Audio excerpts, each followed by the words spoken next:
Hi, everybody. Hello, hello. Hello. First of all, to the amazing horses here. Such a great welcome. So, this is the most amazing year of the horse. It happens once every 60 years. And we seem to be living in such a incredible time after the year of the snake, which to me personally was incredibly difficult, shedding all the skin and having all kinds of stuff happen. Uh, it was collectively difficult, and it was simply a hard year. So I feel so happy to celebrate the horse coming in. And it's a fire horse, which basically means transmutation. It means change, and we need to be ready. Um, when I started talking to Mariam, uh, who is a horse, who worked with us for so many years, I just thought we have to celebrate. So we have been working together on putting this gathering of gorgeous, fabulous horses, all of whom have been involved with Hog Zodiac. So it's just so wonderful to have long-term friendships and running together. The video that you just saw was actually recorded in China. I was recently there and I had a workshop with students there at the Shanghai Visual Arts Institute. And it was actually the first time that this project went back to mainland China. And it was accepted also because it doesn't hinge itself on superstition at all. In other words, it's about how we understand animals now, how we are animals, how we relate to them from birth on, and the genes and the kind of nature that we all share, and to accept that from also scientific background, but thinking culturally in relation to food. That's why we have it as eat and be eaten. And it was just such a significant moment to go back, to bring back the culture to mainland China that kind of erased this heritage, right, of traditional medicine. And one of the things that I learned, and we talk about always, is that we all have all animals within us. We all have all parts within us.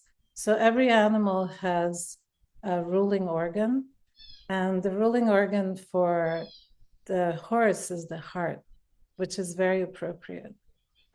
These people who are joining us today, every one of them has a huge heart. And all of us have hearts. So all of us have horses in us. And that's also really important to recognize, not to separate ourselves, but to recognize each other and the animals that we share our time with. So it's also a time of solar maximum, which is really intense. The sun is 10,000 times larger than us. It's affecting us. And there's scientific research that shows that it particularly affects the heart because of all the cycles and the rhythms. The coronal mass ejections can really influence the heart and blood pressure. That's true for all of us, but particularly horses. And it's just something that we need to recognize and mark this new year, which we always do with bringing this kind of flask that you may remember if you participated and you have. And then we have the fusilli, which is our DNA.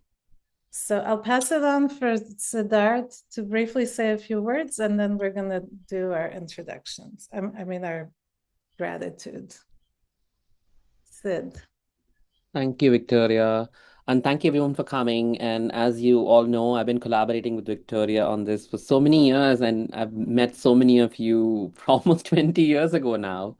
And I was telling Victoria one interesting bit was We started this back in 2008, and the solar eclipses and the lunar eclipses were happening in the Aquarius thing, and it's back again in the same area right now. And even though I'm a scientist, it's kind of been interesting to watch all these synergistic astrological patterns that have been repeating and in right in time for this Hawk's New Year celebration of the horse. And I do want to thank you all from the bottom of my heart for being here and to talk about how all of us are universal creatures who are coming together to almost think about collective humanity and collective animals and spread that around. So, and each of you does important work on that. So, which is really amazing to think about it that way as well. And so I also have my little offering and I lit a candle for the horse. So Happy New Year, everybody. Have And a candle. You should go ahead and light it now. yeah, Uh, we're going to light our candles. So we're lighting the fire for the fire horse.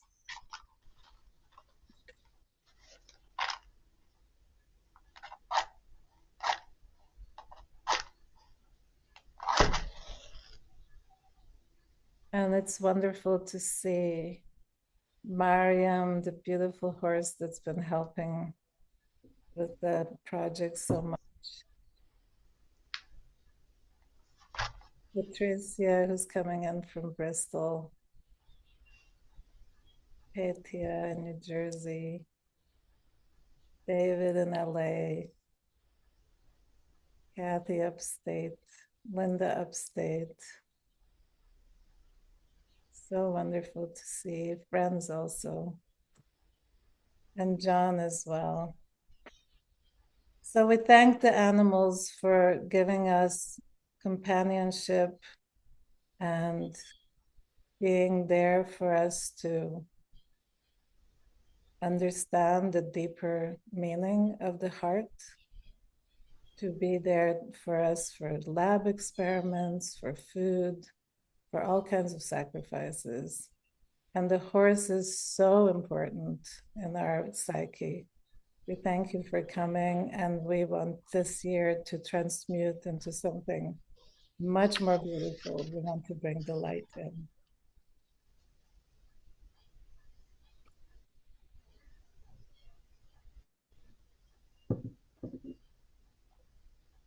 Thank you, Siddharth, for being a collaborator for all these years. We share the same genes and the same blood.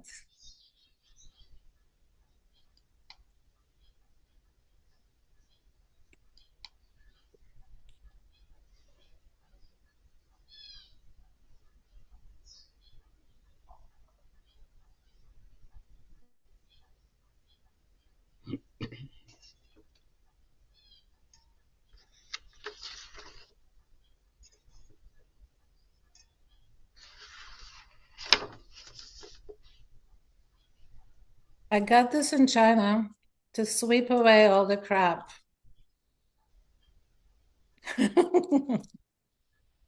Sweep it off. All right, we start with our offerings.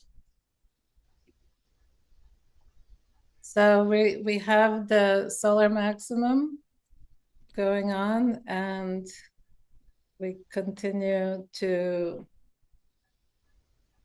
thinking about how the sun gives us so much power, and the sun is also related to gold. So we're going to continue.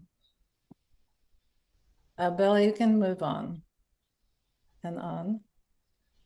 Continue.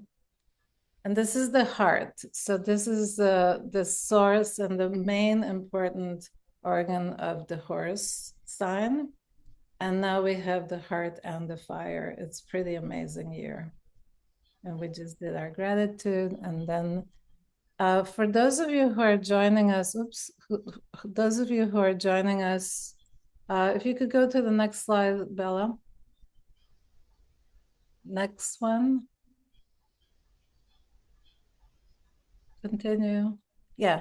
So we just wanted to those who are joining as friends to please put your sign in the screen.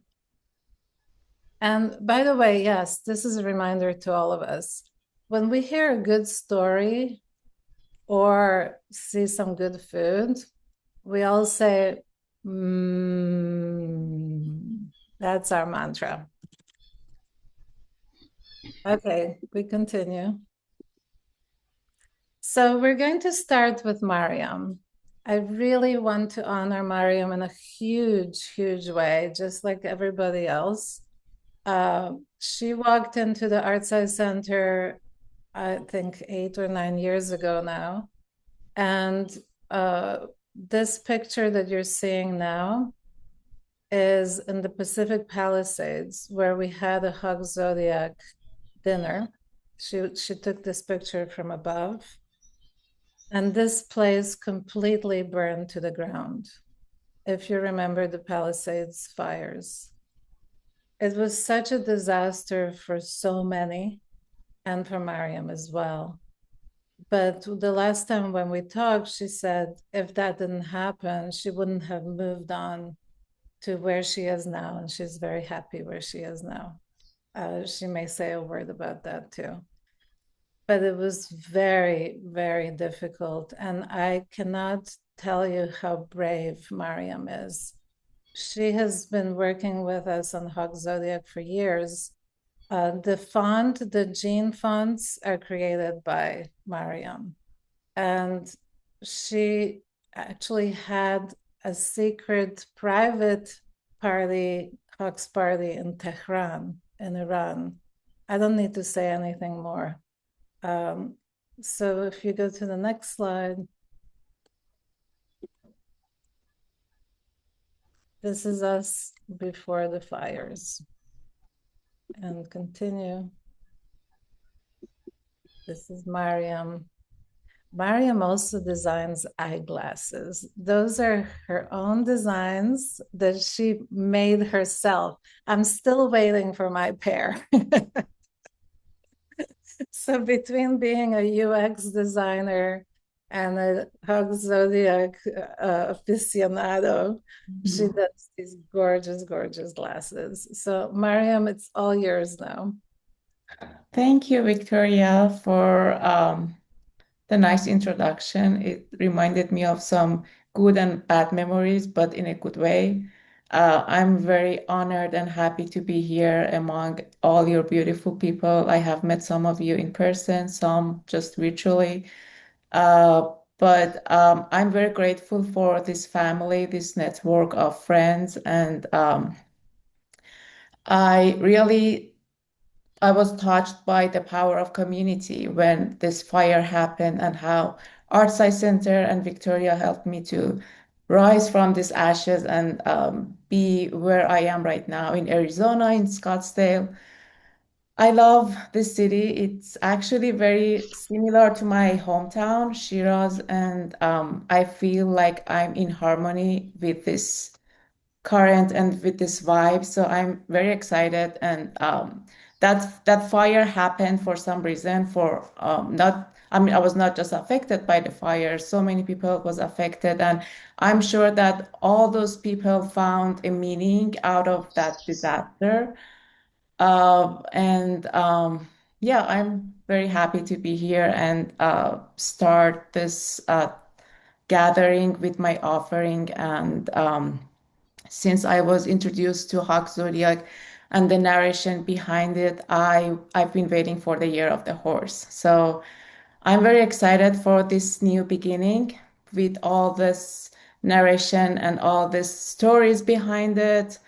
And it's not just about tradition, it's also about how we find meaning in our lives to make this connection. And um, so I'm Persian, and we also celebrate Chinese zodiac animals when we celebrate Persian New Year, which is Nowruz. And uh, the upcoming Persian New Year is actually on March 20th, exactly on the time of the spring equinox, which is, I believe, at 7:47 a.m. Pacific time.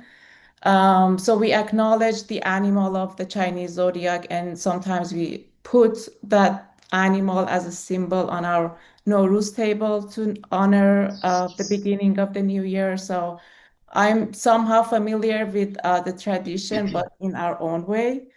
But yeah, with that being said, I just want to point out to how powerful this narration can be. I mean, we are coming from different cultures, different backgrounds, but the fact that this intensity and this beautiful vibe of Fire Horse is actually connecting us together is very beautiful to me with all this craziness that is happening in the world, all these noises and intensity. I'm actually glad that Fire Horse is maybe, not maybe, but I'm sure actually is bringing us some uh, good energy and maybe rising from all those hard moments that we had in the past year.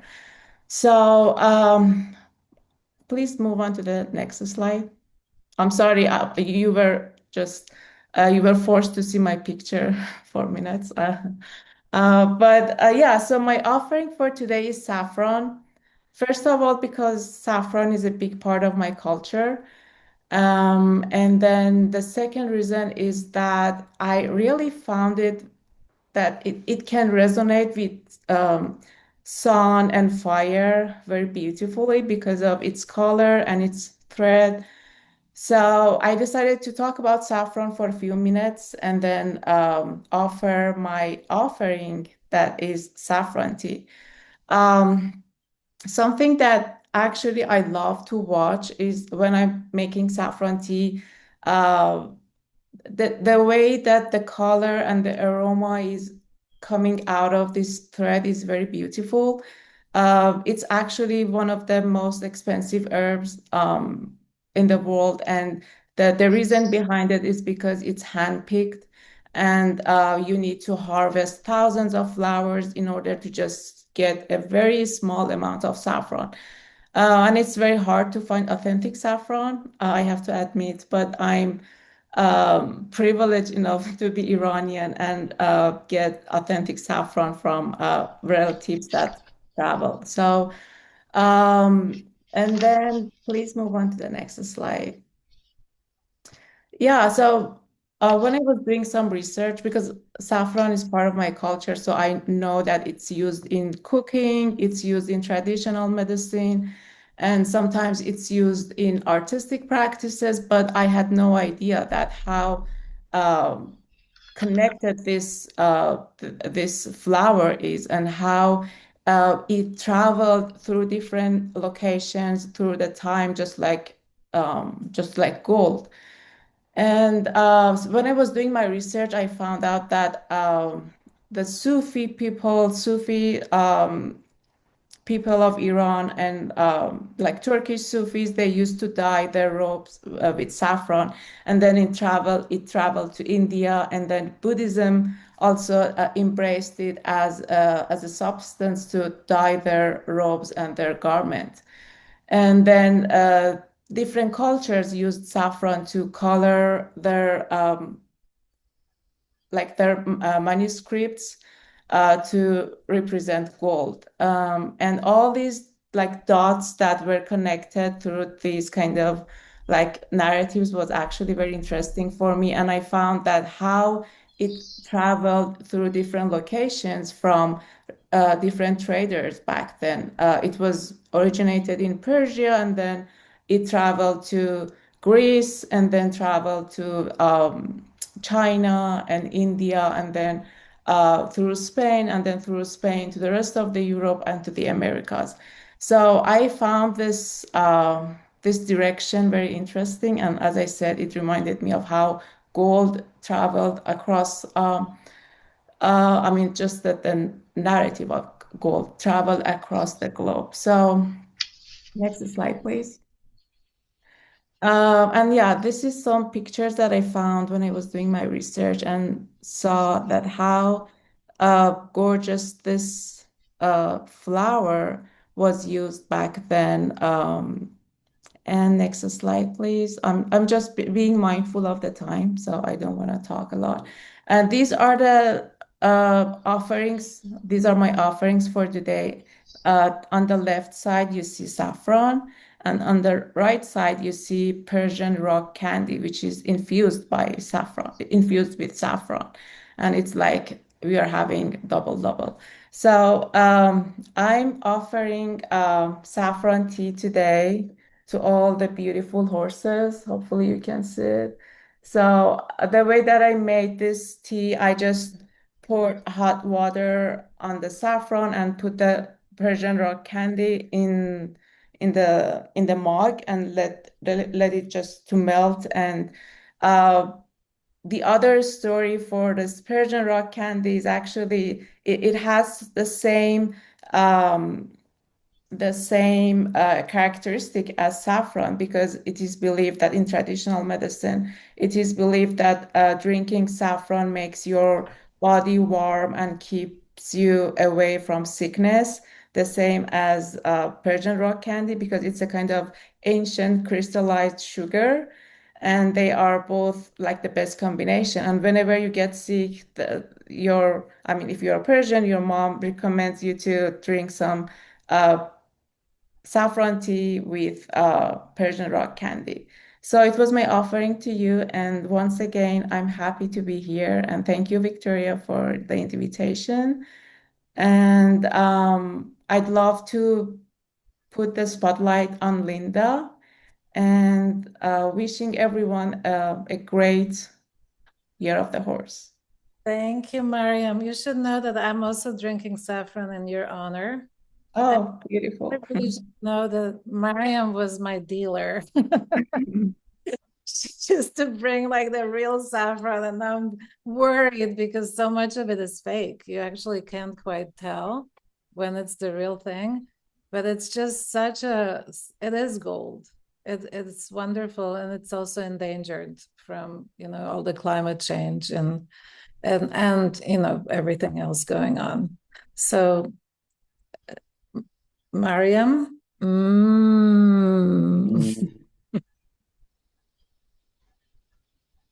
And next, we're going to go to the slides and introduce Linda Weintraub, who actually hosted one of the epic dinners at her house in 2015.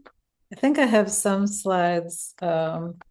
So if you go to the next, I found some pictures from that. And Petya was there. Here we are. We're in a circle gathering at her amazing homestead in Rhinebeck. And her husband is a rabbit, and he is also a magician. So he pulled a rabbit out of his hat when we when we had our dinner. It's absolutely spectacular. We were surrounded by animals, and interestingly enough, it was also a huge winter storm. Petya remembers. I didn't even think that you guys were gonna make it, but you were up for the adventure. And we in the snow just all met with all these beautiful animals on her farm. It was just magnificent. I would say that um, Linda is my mentor. She's someone who really taught me how to be where I am in relationship to animals and to understand what it means to be eaten or eat animals. So let's put a spotlight on Linda. Thank you for coming. Thank you for joining. Linda has also hosted many, many Hog Zodiacs, I should say. Hi, Linda. Thank you all. Certainly thank you, Cesar and Victoria and Mariam.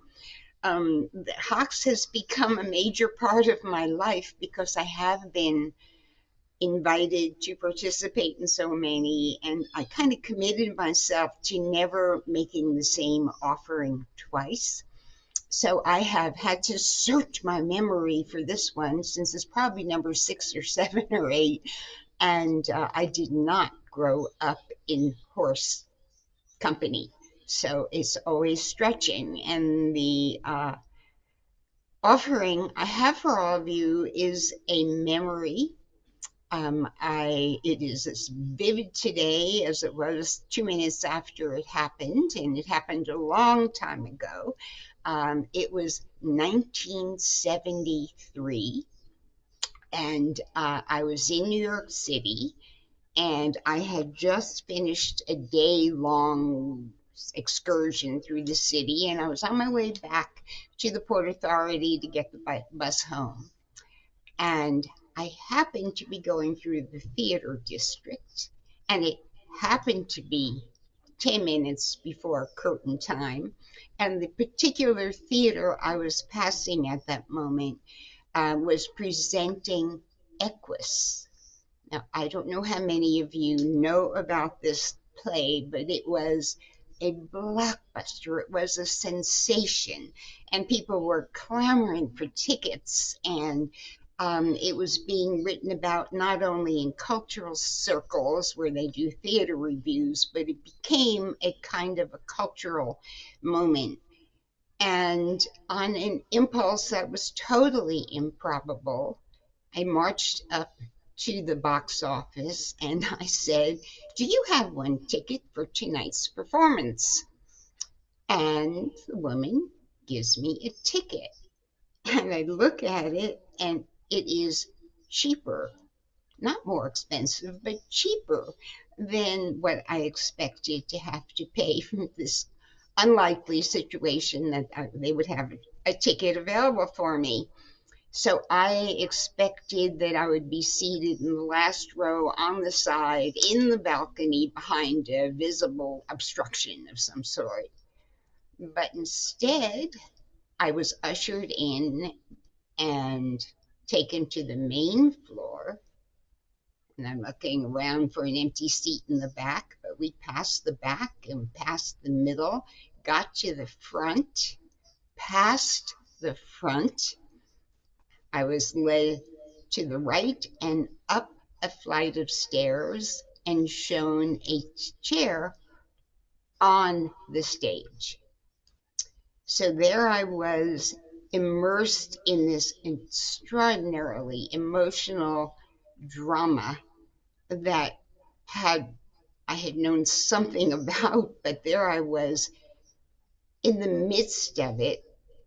I could see the details of what was happening. I could smell the sweat of the performers. I could hear the little gears going in the back where the theatrics were taking place. And it was a remarkable performance. So I made a couple little notes so I don't wander around. So let me read you just a little bit about what the story is for those of you who don't know. It's about a boy, a very sweet and lovingly appearing teenager who had committed a really shocking act of brutality. His savage act breached every measure of tolerable behavior. The boy was driven by a passion that led him to blind 6 horses. And among these 6 horses in the stable where he worked, there was one horse in particular that he really fixated on, and that horse was Equus. So Equus appeared on the stage as a horse. Mariam, do you have those pictures or that I sent? Or Did no? you send it to us? I sent them to Victoria. You sent it to me? Yeah, okay, doesn't matter. I had the poster and some visual representation of this transformation of man into a horse, which was compelling, to say the least. So the drama takes place. We don't see the blinding of the horses, but what we do witness is the interaction between the boy and the psychiatrist, who has been charged with responsibility of curing this boy and getting him to a position where he could re-enter society and act in what we call normal way.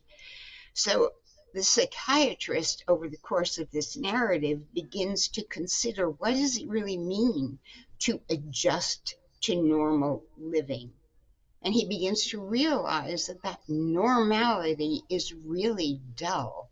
And what the boy experienced is something he longs to share and isn't permitted to him or anybody else who is well adjusted, and that is passion.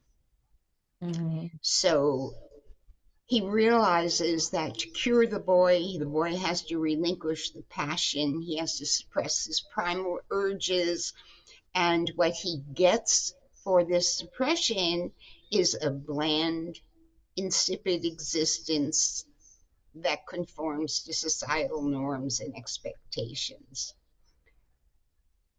All of the passion is embodied in the relationship between the boy and the horse. And it takes two forms. So passion is split in two ways that's available to you, me, and every human being if we choose to violate norms of behavior. And one is spiritual. The boy sees the horse as a godly figure, and the other is erotic. The horse becomes a source of erotic passion as well. So we get spirituality and sexuality coalesce, they link, and these are both, you realize as the play evolves, expressions of the passion that is missing from normal life. Okay? Act one. This is a tension that has been developed over the course of the last 3/4 of an hour. Curtain comes down. It's intermission time. What does one do at intermission time when you're sitting on the stage? So I kind of quietly walked to the side wings and was looking around. And what I saw was all the signs of the artifice. I saw the theatrical materials that were there, and I saw the props, and I saw the lighting equipment, and all this stuff. Okay? But there, as I'm looking around and trying to figure out the intensity of the drama on the stage, there is Equus standing in the shadows some distance away. And here my first thought was, oh my God, even so close, even off the stage, this figure is embodying the power and the majesty of a horse. Then I realized this horse, Equus, is looking in my direction. And then I realized he is looking at me. And our eyes meet, even though he is still wearing his great mask with the snout and the ears and everything that transfigured him into a horse. I could see his eyes are glaring with that energy. And slowly, step by step, with his, they transformed this big guy into a horse by putting hoofs on his feet that made him yet 6 and 8 inches taller. So he is big and he is bare chested and he has this muscular, beautiful body and he has this great head that he is wearing.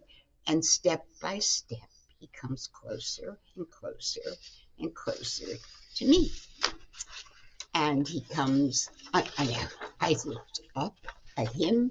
He is looking down at me, and ceremoniously, deliberately, he begins to remove a glove, finger by finger. And one glove is removed, then the next glove is removed, and he takes hold of my hands, and his hands are hot and moist, and it was hard not to swoon. And I felt like I was seeing some otherworldly, almighty figures, and it absolutely was somewhere in between seeing a godly creature and seeing an erotic embodiment of masculinity and power.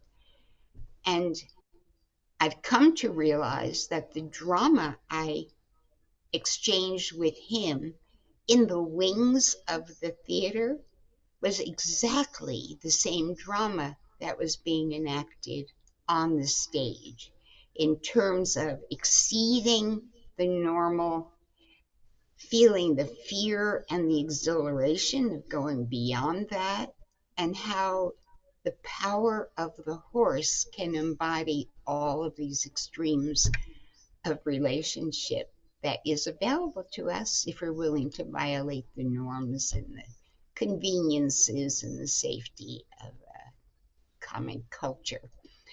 Um, so, my offering to you is we've all got this decision to make. How far are we willing to go into our horse embodiments? And are they just pets or agricultural implements?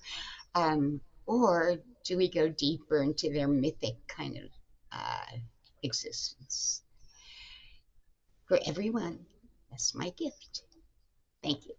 Thanks so much. Mm. Mm. Everybody. I'm actually glad that you didn't show any pictures because Mm. it's nice to have the storytelling and to imagine how you Hey. go. It's beautiful. Thank you so much. That was really beautiful also because in some ways they say that you have all these sensors in your heart that allow you to detect your heartbeat, and we're not normally conscious of them at all. But if you actually close your eyes and start listening to your heart um, in silence, you start to notice your heartbeat. And then after that, if you are asked how fast is your heart beating, you can actually say that pretty much every time. And the way you described that story felt like that the whole embodiment of it felt like, going within your heart and like feeling that. It really resonated a lot. Yeah, thank Yeah, you. thank you. And it is all about following your heart, right? Yes, I hope for everybody. Wonderful. Thank you. So we have Kathy High next. So we pull up the slides. And this is the photo you decided to put of yourself, Kathy. Mm-hmm. Correct. Anyway, thank you so much. Kathy and I go way back to the East Village days, and we followed each other. I've kind of followed this beautiful horse going through many permutations, transformations, and really bringing so much with your work with animals and with empathy that is truly a portrayal of a huge heart. And so it's wonderful that you're joining us. I know that life is complicated for all of us now, but here you are. You always show up. That's the one thing that you always show up. Thank you, Victoria and Siddharth, for having this beautiful, celebration of the horse, which is so dear to my heart. And I'm very happy to be here with everyone. Welcome and thank you for being here in this celebration. So yes, I put this up instead of a picture of myself. I figured you'd be looking at me anyway, so it's fine. And I'm kind of, it's sort of a giveaway as to what I'm going to be talking about as my food. I've been interested in um, interspecies relations for a really long time, as some of you know. And so, thinking about what my offering might be today, I really started thinking about my experiences with horses, which I was lucky enough to have some when I was quite young. I think that I'd always been obsessed with horses, not knowing anything about the Chinese zodiac or that I was a horse. I would draw them as a child. I think a lot of people do, kids do.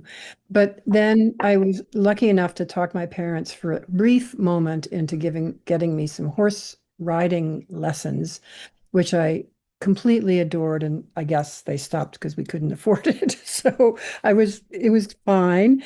But I did learn a lot of things about them and learned how to respect them. And of course, this wonderful love they have for the carrot.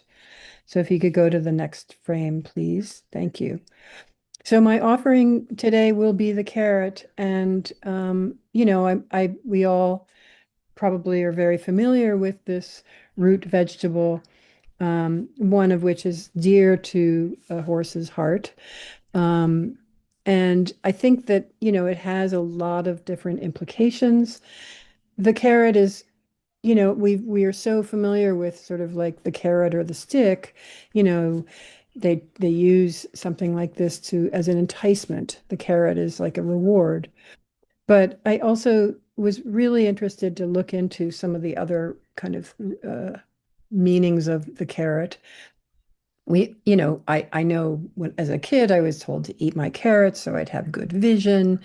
But thinking about what that means also goes beyond just being able to see clearly with my own eyes. It really is a way of kind of having a deeper understanding of oneself and a way from that understanding to grow. Um, when I also looked into the metaphysical under meanings or uses of this vegetable, besides it's being delicious and wonderful to consume for us as well as the horse, it has been touted as a way to treat infertility. In Egypt, Isis, the goddess, treated infertility with the carrot. It's supposed to be a form of protection, good fortune. And then somewhere I read that it also can ward off reptiles, which I'm not sure how that works, but I'm going to look into that some more because I'm fascinated by that. And the history of the carrot is fascinating because it started quite a while ago, actually in Iran and also Afghanistan, the mountains of Afghanistan, and was discovered as the wild carrot, the Daucus carota, and you can see the drawing of it there. And it is, many of you probably have seen like Queen Anne's lace by the side of the roads in your gardens, growing wild with other wildflowers around. And I was always also really drawn to the Queen Anne's lace because my father, who is from Scotland, but really very interested in British history in general, he was an immigrant. And he always talked about Queen Anne and thought that it was Queen Anne, the one who was beheaded, and that it was her blood from being beheaded, which I don't think is the actual story. I think it's because it was a Queen Anne who was making lace, which was a common practice, um, and poked her finger with the needle and thus bled into the lace. So that's where the red dot in the middle of Queen Anne's lace comes from.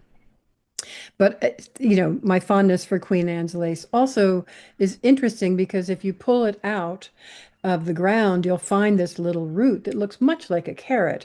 And this is what was brought from East Asia to Europe by the Moors around the 8th and ninth centuries. And it was very different from what we have now. It was bitter, much more bitter than what we eat, but very much used for medicinal purposes and eaten. And then it came in these different colors, but the Dutch were the ones who really began to cultivate it into the orange carrot that we know today. And so they, since about the 16th and 17th centuries, they had developed the orange carrot. So next slide, please. So I will offer the carrot as my gift to all of you. But first, I just want to make a nod to these interspecies relations that we know. The horse was actually one of the first animals I had a telepathic exchange with years ago, probably 20 some odd years ago, of a horse just sending me images of an accident it had had. And I'd been visiting this horse in a stable, but he was very unstable, unfortunately, because he had had this terrible accident breaking his spine. And so they were nursing him, and I had been, paying a visit to him every day I was in this at this one farm. And so that was amazing to me to understand how this trauma happened because somebody had moved him incorrectly when he was wounded and he reacted and fell. And so anyway, these interspecies relations we see all the time. They're memes on the internet, but I think they also hold a great amount of meaning to all of us. So I offer the carrot, and this is what I put on the table for us today. Mm. Mm. Matches your shirt. Yeah. You're all fire now with the red background and the orange. Thank you. What a beautiful thing. I didn't know this about the Queen's Lace. That's amazing. We never stop learning. It's so beautiful, really. The stories are just endless and it's so wonderful and gratifying. Yeah, the carrot and the stick talks about the horse. Yeah, the Right. Yeah. Thank you, Kathy. Thank you. So we have next David Vermillion, who also joined us quite a few times in the Hawks. And David's here's that picture of you. It's about 10 years old, I think, or 15 years old. Yeah. 10 years probably. Anyway, so we're going to jump right into what you're offering to us today. I think this is my third or fourth one, and I want to thank you for inviting me. And Well, hello we're to all the new and hi to the old friends and the new friends here today. So mine's going to be a little different. I'm just going to read it. Dan Graham came to the Walker Art Center to work on Two-Way Mirror, Punch Steel Hedge Labyrinth, a major piece in the Walker Sculpture Garden. We had a lovely dinner with him at a fancy French restaurant, the kind of place where the menu has no prices and the portions have no apologies. One of the first things he asked me was my birthday and birth year. Without missing a beat, he declared, "You're a horse, just like me. Not nice to meet you, not great work on the garden, horse." He seemed utterly obsessed with Chinese and Western astrology, which honestly is a perfectly reasonable obsession for a man who builds labyrinths for a living. As the conversation unfolded, his mind darted from one idea to the next with the velocity of a pinball machine designed by Borges. This felt strangely familiar. I had just discovered that I had ADD and dyslexia, and like this labyrinth, I could identify the way his mind moved, always in motion, always doubling back, occasionally trapping you in a mirrored corridor of your own making. When we moved to San Francisco, I was drinking Coca-Cola almost every day with the dedication of a man sponsored by Coca-Cola. To wean me off it, Karen suggested espresso. One sip and I was done for. Coke didn't stand a chance. I soon bought my first espresso machine and grinder at Mr. Espresso in Oakland, an establishment that absolutely deserves its name. And nearly 30 years since, I have achieved what can only be called espresso mastery. The precise grind, the perfect tap, the crema that makes grown adults go quiet. Now, when you come to our house, sitting for espresso is not optional. It's a ritual. I am the officiant and you are the congregation. So my offering is coffee. Your favorite self-medication. Okay. And as the kids say, my espresso is fire. Thank you. Thank you. And this is true. You're even in your office at the Beale Center, you had that espresso machine. I did. Thank you. So anybody who comes to our house, you're always offered espresso. All right. This is so true. And last time I was there recently, I asked for a decaf and you were blasphemy.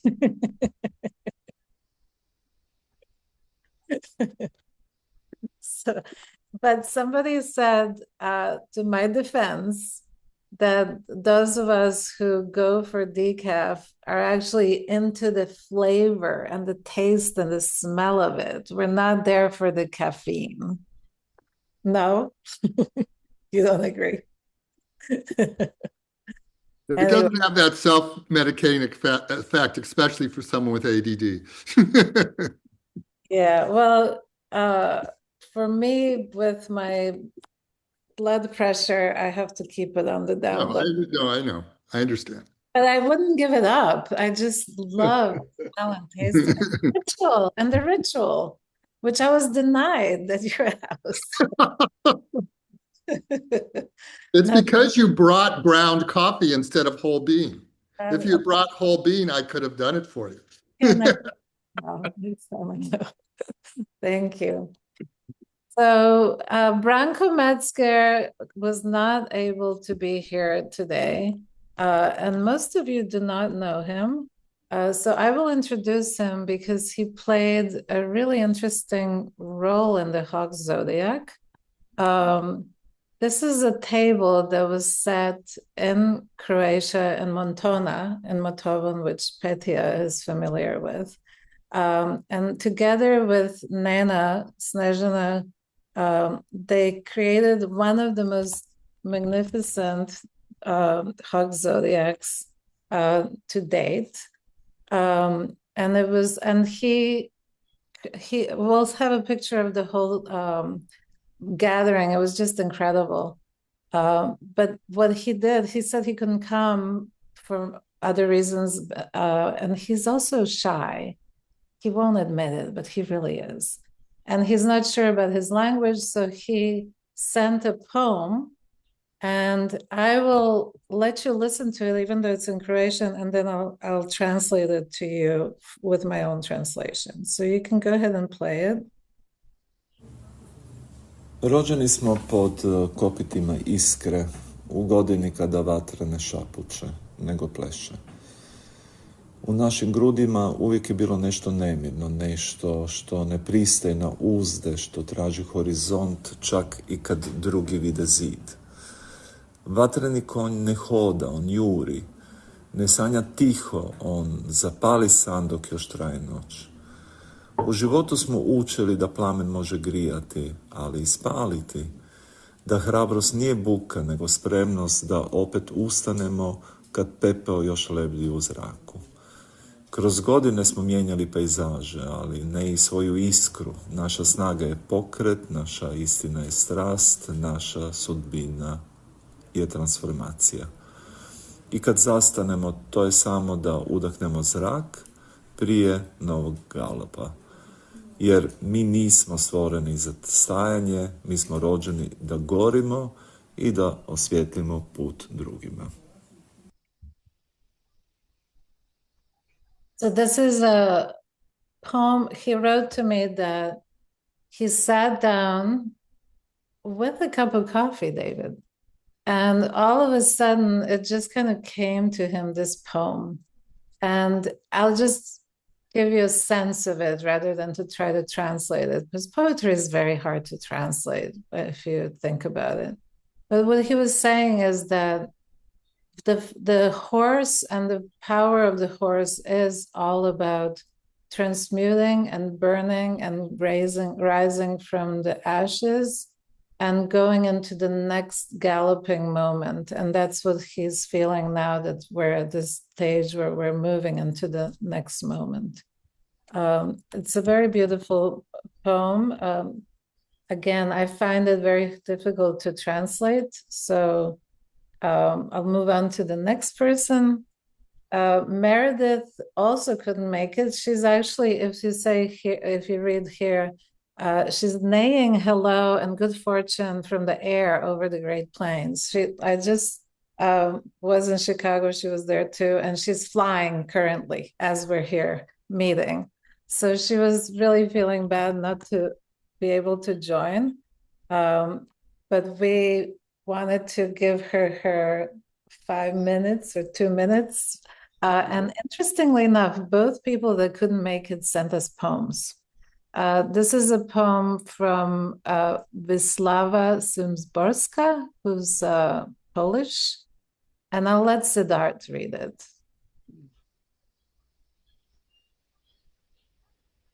Excerpt from Pi by Wisława Szymborska. The admirable number pi, 3.141, all the following digits are also just a start. 592 because it never ends. It can't be grasped 6535 at a glance. 89 by calculation, 79 through imagination, or even 3238 in jest or by comparison. 46 to anything, 2643 in the world. The longest snake on earth ends at 30 odd feet. Same goes for fairy tale snakes, though they make it a little longer. The caravan of digits that is pi does not stop at the edge of the page, but runs off the table and into the air. Wonderful. Thank you, Meredith in the sky. And here we are to John Halpern, who I really like this picture. Actually, I put it down for him because he's got his QR code, he's got boys on the other side, and then this is the photo that John, you added. Welcome, John. Oh, good. Yeah.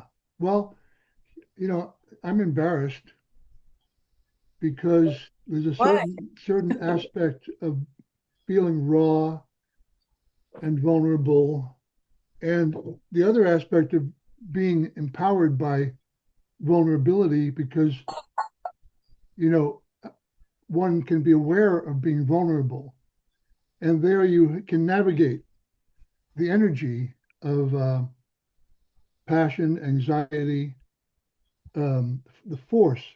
And I think one of the things that I find so wonderful in Tibetan Buddhism is this idea, for example, that the lung, it's spelled like a lung, and interesting that the lung is really the energy that our, sort of luminosity and our activities are resting on, like the rider on the horse.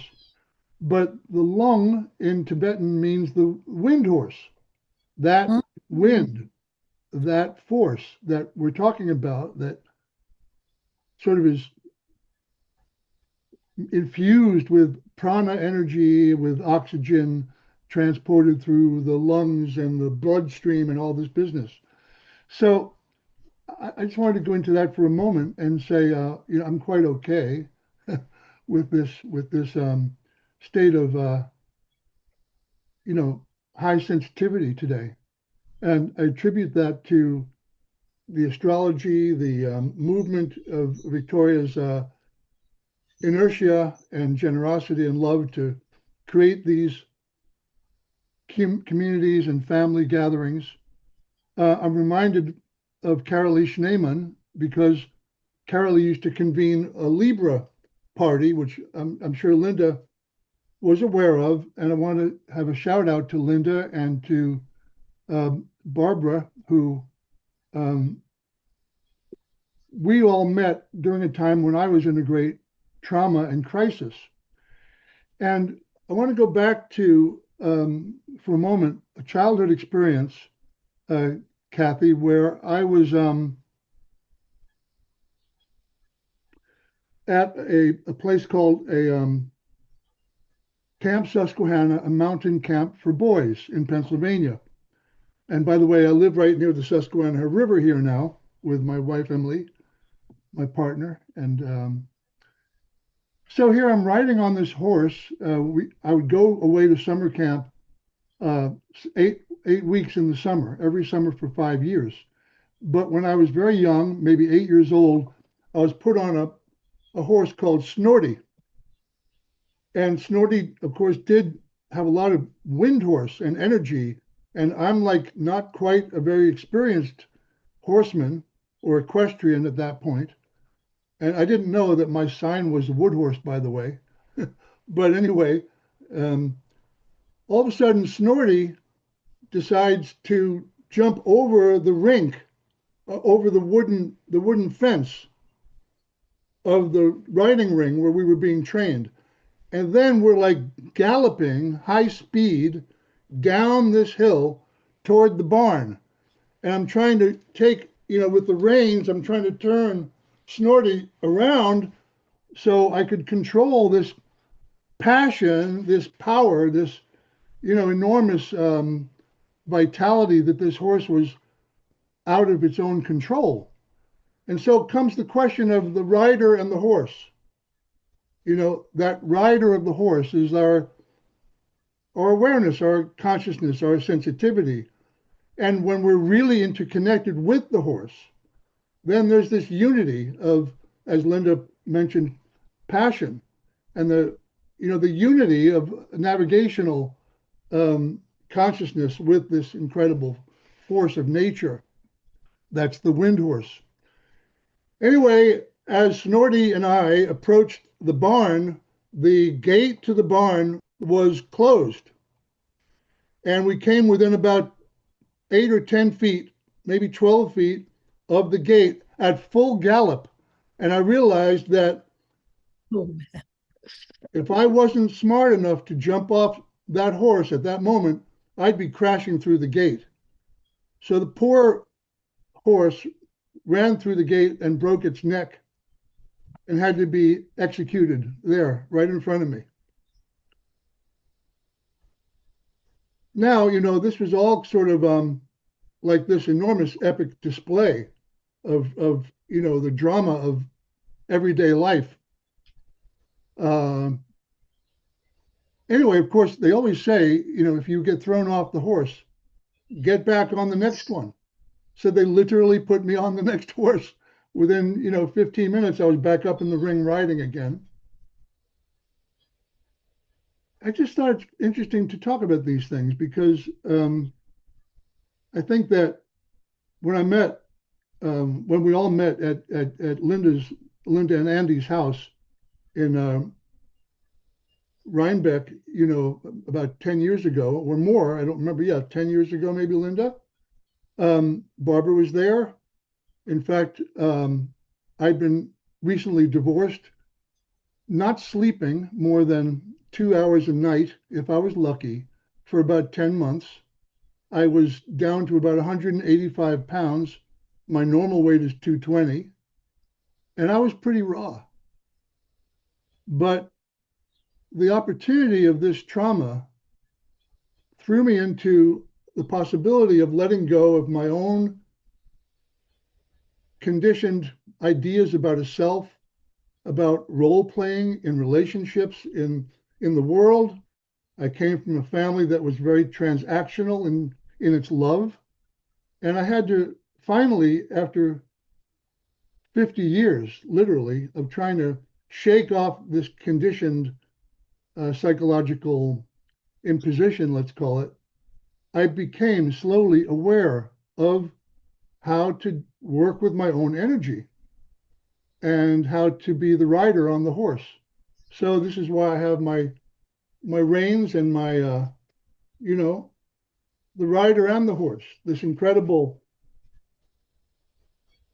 unity where there is no conflict because we're interconnected with that horse. We're interconnected with all things, and I think that's very much a topic here today.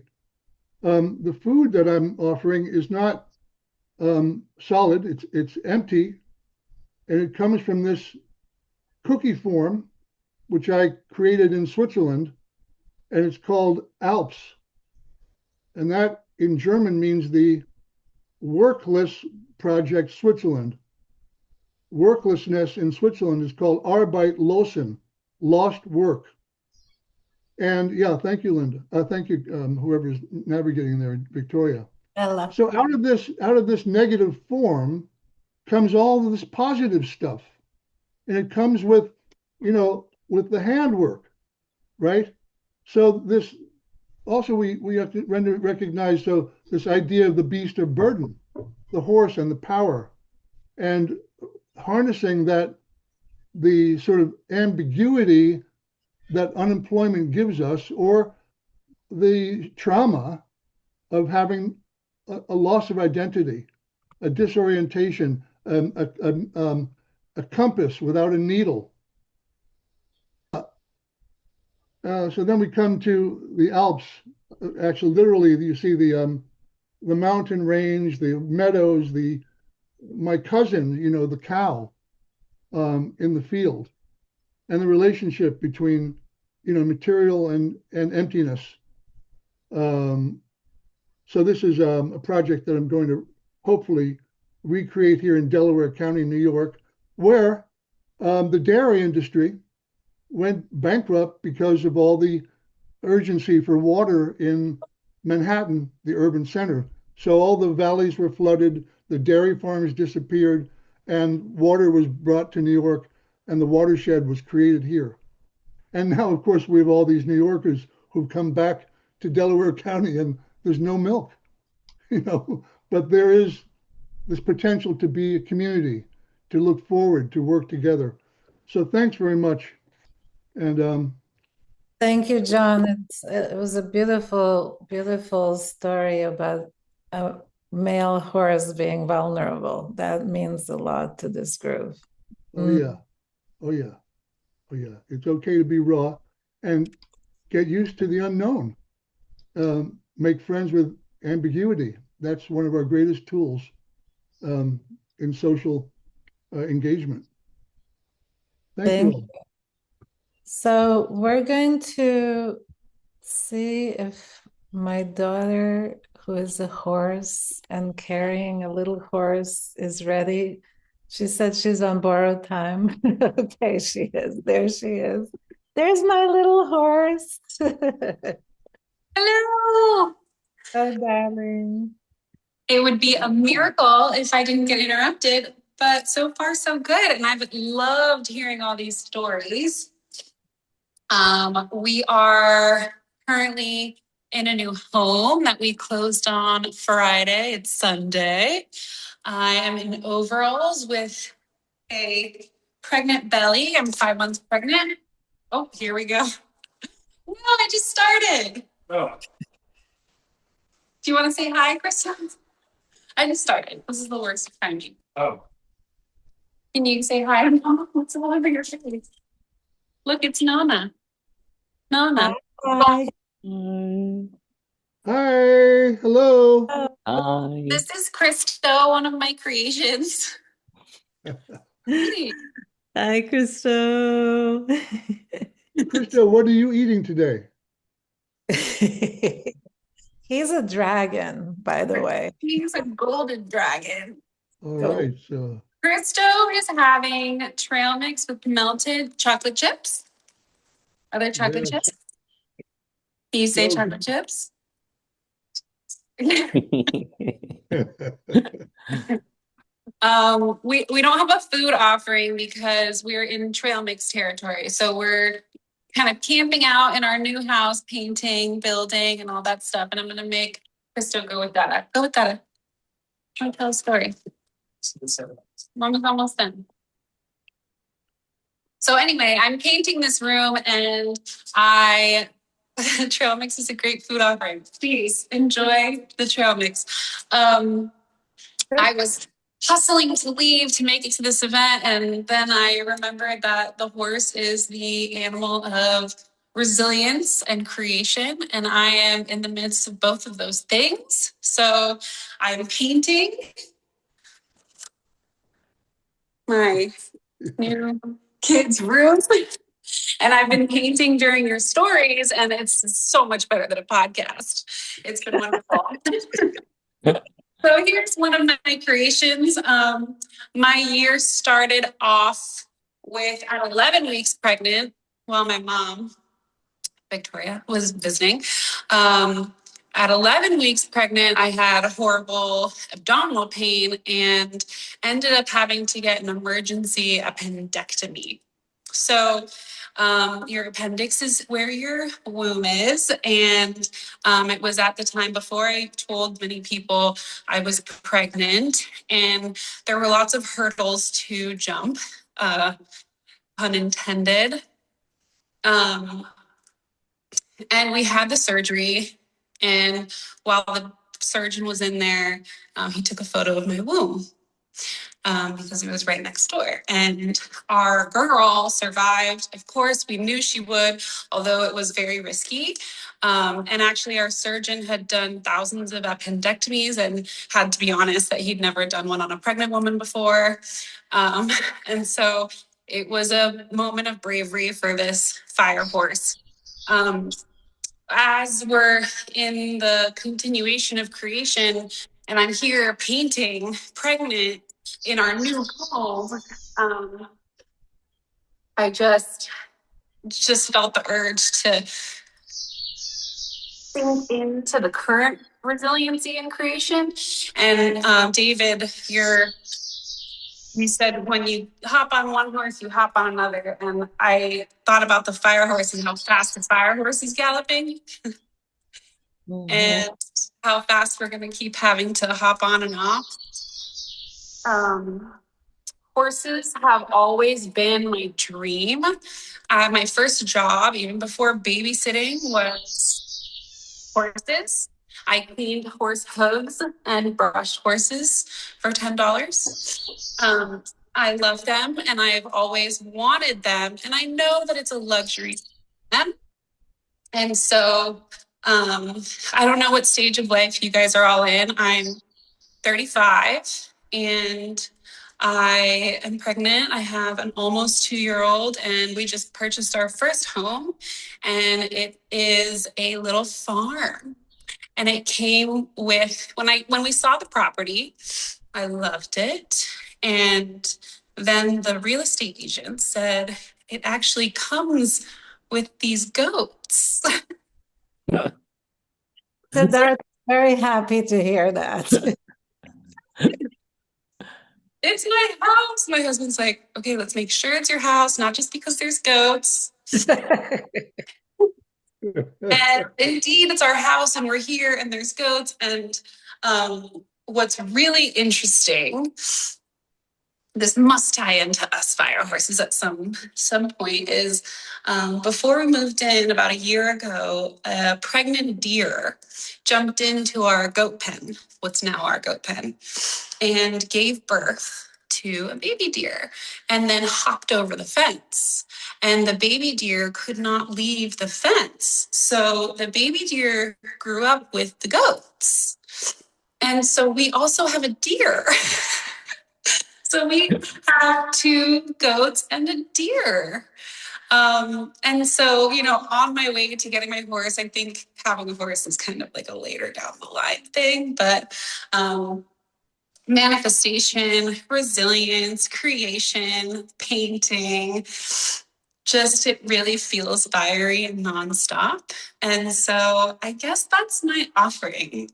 It felt a lot more clear, but when I was painting, I was like, I'm in the midst of creation. I'm going to share this painting of my kid's room, who isn't fully here on Earth yet, and my first house, and the creation of my dreams, which hopefully leads to sending my 2-year-old to clean the hooves of a horse. So beautiful. I'm so proud of you. And that was a very, very rough moment, I have to say, to when that whole emergency happened. I happened to be there, which always works out. I happened to be, there's something going on. It was pretty intense. But I'm very, very proud of you, and also that you're carrying a little fire horse. This is pretty amazing and special. And Yeah. you did make an offering a while back that's on YouTube, about your dish with strawberries and whipped cream. Oh, yeah. Still my favorite dish. Yes. I And also wanted to share that while you guys were talking, I'm quite literally painting a room, and I just am blown away by the second coat of painting. I don't know if you guys have ever painted a house before, but the first coat is hideous. And the second coat is like, oh my God. And I was just having this moment of everything kind of needs a second pass sometimes. well, that's very symbolic. And I'm really happy that you joined us. I know you were struggling with your time as a young mom, running her own business, buying her own house, on and on. I take some fault in that. But you were there for hugs for many times, including in Japan, if you remember. That was really amazing. That was on my birthday. That's right. My like 27th birthday. So I've come a long way. You have come a long way. Thank you, darling. Thank you for being so vulnerable about your story, and you're really very special. Thank you. Just living the fire horse life. Yes. Siddharth is a goat, so he's so happy to Yeah, hear. I'm really excited. I'm gonna come with my kid to see your goats. Oh, you have to. You have to. And I'm sure Kathy totally relates to the story of the deer and the goats. Oh, really? Absolutely. Thank you for that. All right, well, now comes the auntie. So Petia, our lovely, lovely horse, who actually was there for, as I mentioned earlier, during that winter storm and Linda's epic party, the Hug Zodiac. You were there. You and Ian were there. It's fantastic. Oh man, that was so magical. Everything about that was so magical. But it also felt like Linda and Andy created that too. Like that there was something that their magic, Andy's magic and Linda's magic kind of came together to make that all possible. 100%. It It was was really magical because of the people who gathered. You were all so remarkable in terms of your offerings and your conviviality. And thank you for making my house feel so warm and creative. Thank you. Oh man. Oh yeah. That house goes down in history. As an architect, speaking as an architect now, that was when I was ready like to throw my architecture degree out the window and be like, what am I doing? I should just be, cultivating with land. That's what I need to be doing. And also, Alexa, it's so sweet to see you in your home with everybody, all the love around you. You just surround yourself with love. So it's just so nice to see you, and I miss you. And anyway, got to get to See you, and I love you. I hope to see you soon. that would be so nice. Well, I didn't really, I was trying to, it's so hard to kind of summarize things, but then I was like, I'm just gonna look back at what like in my own lifetime, which is a nearly 60-year timeline. It'll be 60 years this year. I'll interrupt you just for one moment. Yeah. You are the sole fire horse that is full-on fire horse. Yes. And Yes. for you, you are a fire horse. You're that's amazing. We have 4 generations, but you're the one that's the fire horse. Amazing. Yes. Yes, and then also born in like if we're talking about horoscopes, but also born in December, so a Sagittarian on top of that. So Wow. there's a lot of horsing going around. Fire. And fire, lots of fire. And I think that, to be honest, while I would like to think that that's just a kind of a vessel that we happen to find ourselves in, it's also made from the love of my own family, that my parents had two children together. They were both born on the same day. So there must have been something about that particular time of year that, produced that love twice in a row on the same day.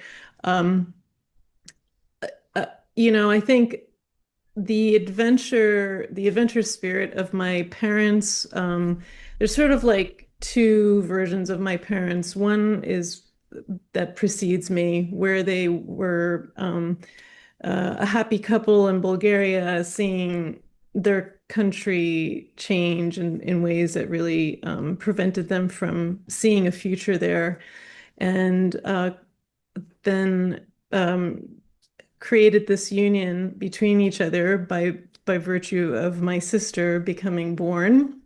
And that really precipitated this whole movement and momentum, um, toward a future that was very unknown for them. And this photo that I wanted to share, like really like this entire kind of arrangement of photos, has to do with that adventure in my parents, who like adventures that were also very tragic at times. But like I think that top left photo where they are escaping Syria to make their way to Turkey, and then eventually to Germany, and then eventually to Montclair, New Jersey, which is where I was born. And it's all in this car that the adventure kind of became um, correlated to car adventures. And so like that same kind of attitude of traveling to escape, but also to discover, made its way into American life, and the Pontiac was the vehicle of choice.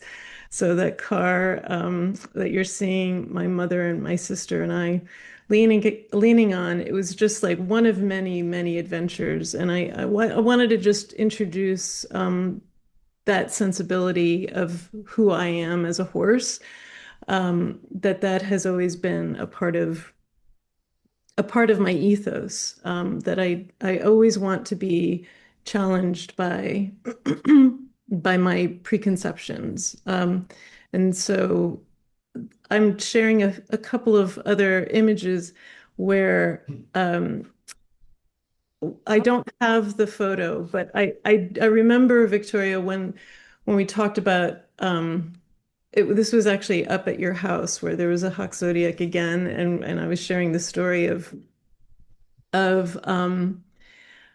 how on one of these adventures my parents were so eager to see this new country, this new land that they had landed in. And one of those adventures, I mean, we're seeing moments here in North Carolina, another moment in like Maryland.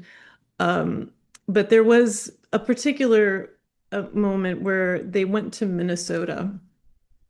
And the year is a bit fuzzy, but it's in the early 70s. And this is a time when there's a new movement coming, to try and create kind of federally recognized tribal nations within America. And this movement, called the American Indian Movement, was started in Minnesota. So we're sort of in Minnesota at around the same time that this movement is beginning. And I remember very clearly, I'm very young. But this is a time when I think, several of these, we could probably go to the next slide. So this is I mean, these are the recognized tribal nations of Minnesota today. There's 11. Um, and to be honest, while I know that there are some photos of this time when my parents decided to take us to Minnesota, which, I don't think we ever really had like a conscious conversation around why Minnesota, but it was the summer. It was a time when I think also my parents were aware that there was this movement uh, across the country for equal rights among indigenous peoples, and we arrive at this one this one place where there are these trail rides that are being offered by I do remember that it was Ojibwe only because of the horses that were used for that trail, that they were mostly like small ponies. And they do have, they're today actually they are very vulnerable population of ponies that are indigenous or used um, that had much more presence in the community in the ways in which community worked together.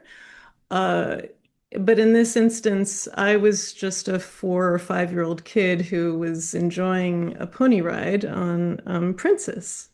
Princess was her name. It was a very hot day. I'm off with my sister and two guides who are in this beautiful regalia. Um, and all of a sudden, Princess saw a pond in the distance and decided that this was a moment to cool down.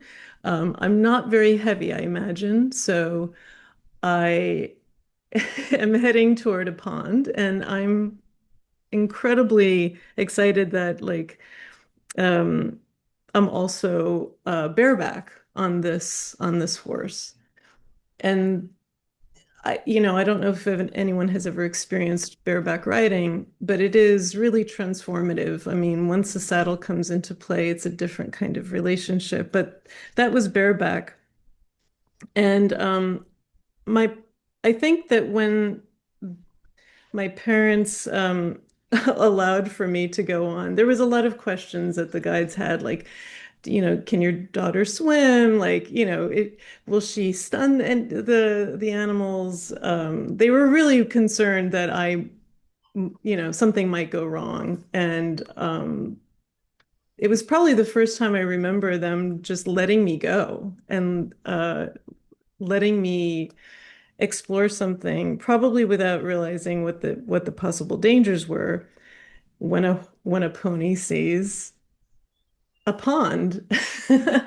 And so the pony starts to walk over to the pond, and there isn't that much concern yet because the thought is that maybe the pony is going to drink from the pond.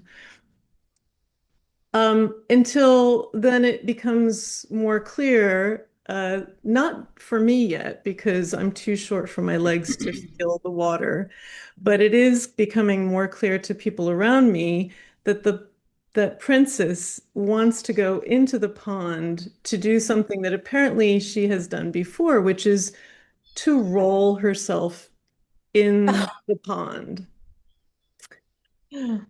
So I am not aware of the dangers, but I do have reins and I do have her mane, and so I grab both. As she tries to do a turn, she can't because it's too shallow. Um, but she's making her way down. She's already down. I'm also on the side, but thankfully my legs are too short. So my legs are not beneath her. But at that point, I just realized all around me there's this kind of chaos that I didn't quite understand was toward me because I just assumed that this is what you do when you ride a horse. And And I think I carry that. I mean, like all of the kind of chaos ensued after that was more like just the fear mostly that I could have been hurt. Um, as a young person, I still very much had no recollection of the danger, and but only that I had something very powerful as an experience with this animal. Um, so I just kind of liken it also to the idea that that sense of communion with our fellow species, how what are the things that we share? And I thought to myself this morning that, there were several other things that the animals wanted to stop and do along the trail, and is to eat along the trail. And it's not unlike, um, I would imagine it's not unlike the trail guides to allow for the animals to stop. Not that I would remember what the plants were, but I do definitely remember the stopping and the enjoyment, and there were blossoms, and it just had me thinking, well, what if one of the plants that they were enjoying is this plant that's shown on the left? So this is cow parsley. Cow parsley is a treat, not just for the horse's culinary enjoyment, but also for its heart health. Many other reasons for it as a healthy kind of a healthy treat, but that there's this kind of like natural draw to between animals and plants, and just an understanding of how they can read a landscape and know what is good for them. And I do later, and like I'm nearly 60 years after this event, and I'm thinking to myself that I am finally coming into that space where I feel like I'm starting to feel the gravitation toward the things that I know heal me, and including people, including the landscape, including the memories. So for all of that, I my offering is parsley heart tea. Ooh. Going to bring this up to, oh no, there it is. There. Oh, I don't know if you can see it all that well. Just, So I made myself a batch of parsley tea with the help of Ian here. And mm. um, so the recipe is very simple. Um, well, I should say that I guess because of all the fire in me and because of all of the adventures in me, I do happen to have higher blood pressure. So I think that I'm trying to find that balance, and again, trying to find it within the ways in which I can be naturally healed from those things. So back to the recipe is just a clump of parsley with boiled with either a wine or a vinegar, uh, allowed to cool, add honey, strain it all, and there you are. Mm. I'm gonna have to make that to go along with Mm. my decaf coffee. Thank you so much. Thank you. Thank you. It's so wonderful to hear everyone's stories. I just want to say thank you to everybody. Oh no, it's so great. What a wonderful, heartwarming and true sense. True sense. All right, we have two more people, I think, two more horses, and then others can join in. I see Cece is here. I'm sure she's gonna want to say something. But I'll talk about Haley Marks very quickly because she also couldn't come. Haley, I've been working with closely for the last 3 years, so she's new in my sphere. She is this picture I took in Topanga at Pure Land Farms in front of the garden that had each sign as a sign. So you don't see it here, but it actually says horse. And we were there because the Tibetan monks were building this mandala, which is the medicine Buddha mandala. So it kind of goes along with what Petya just ended with. It's the mandala that's talking about medicine and the practice that Tibetan doctors use in their healing with Vajrayana. So you see her here on the left. Stamatis, who just left, is there in the back, and Bella on the side.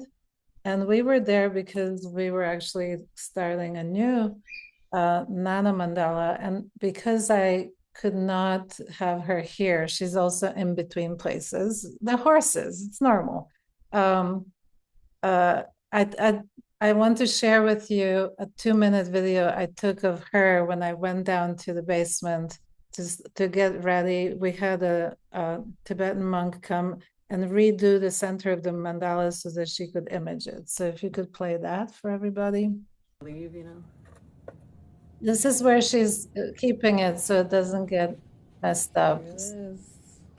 Normally, it's where they keep cancer cells, the things they look at, and this time we used it for this center of the Stan Mandala. But what I'm showing is also her daily life and how she moves through space. So this is one lab that's in the basement, and then we go together to the other lab. I'm taking a video, but at the same time, I'm opening doors. Because pulling the tape off is like causes more reverb than it's worth to have it taped still, you know? So in this little short video, she really reminds me of a horse, kind of moving and having her direction inside this lab. One of the few women who are in the microscopy labs. So now we're at the basement. Yeah, that was what was funny about COVID when people are like, all these new rules. It's like, that's what everybody does in a hospital all the time, every day. We do the mask and gloves and stuff. I was thinking about the amount of trash that's generated by hospitals. Oh, yeah. Plastic. No windows.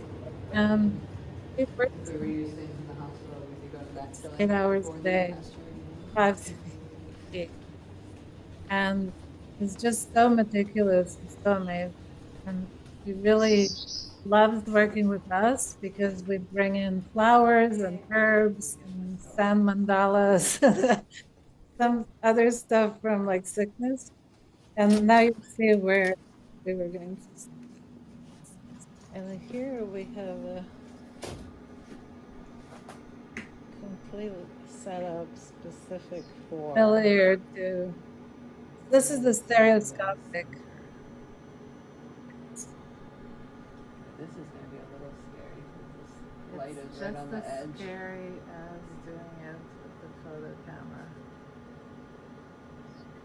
That's Haley. Haley, we miss you, by the way. You might need to lift it. And that, what you're seeing there is a pedestal with three, no, I'm sorry, 4 books. There are 4 tantric books of Tibetan medicine. All right, so we go to next. There's Haley working. You can continue. Okay, we go to last but not least, the amazing Patricia, who's coming to us from Bristol. Every time I talk to you, you're in a different place. You're in Bristol now. Welcome, Patricia. Thank you so much for hanging in there. I know it's late in Europe. So happy and so honored to be here. Also, the great, I don't know, the special of these big meetings is that I always meet new stories, new stuff, and all this. Thank you to you all for organizing, for Mariam. That I'm very happy that things are going well for her nowadays. Also for you, Victoria. Thanks a lot for bringing me this opportunity. I think this is my third hot zodiac.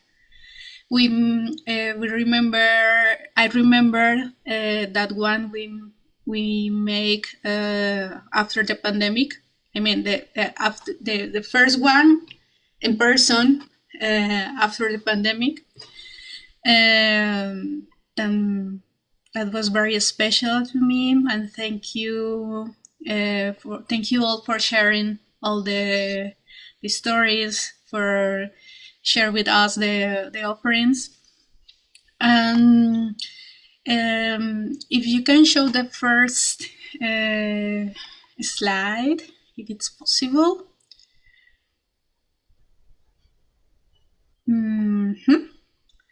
Okay. So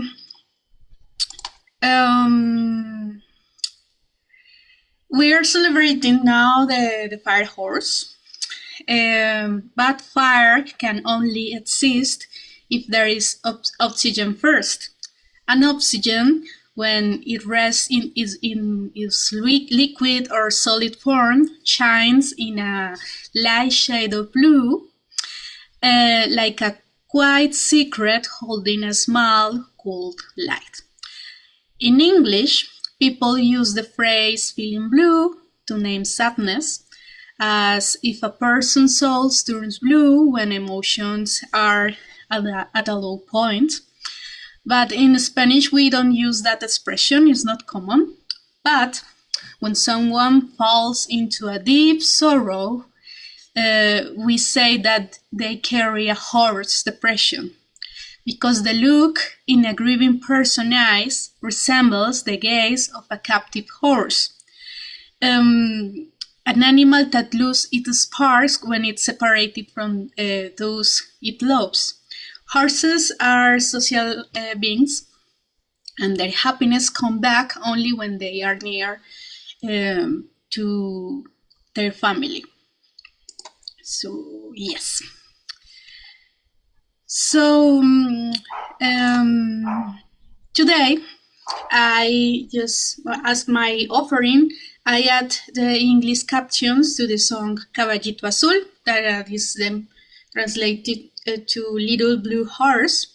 That is a lullaby composed by the Ecuadorian musician Alex Alvear and sung together with Mariela Condo, who is a Puruja indigenous singer from the Andean South, from the Ecuador also, and is rooted in the heartbeat of huayno, and huayno is a traditional rhythm in the area of the Andes, and is also shaped by the land's ancestral memory. I would like to offer this today, this song, to share it, to remind us that tenderness is not only or just for children.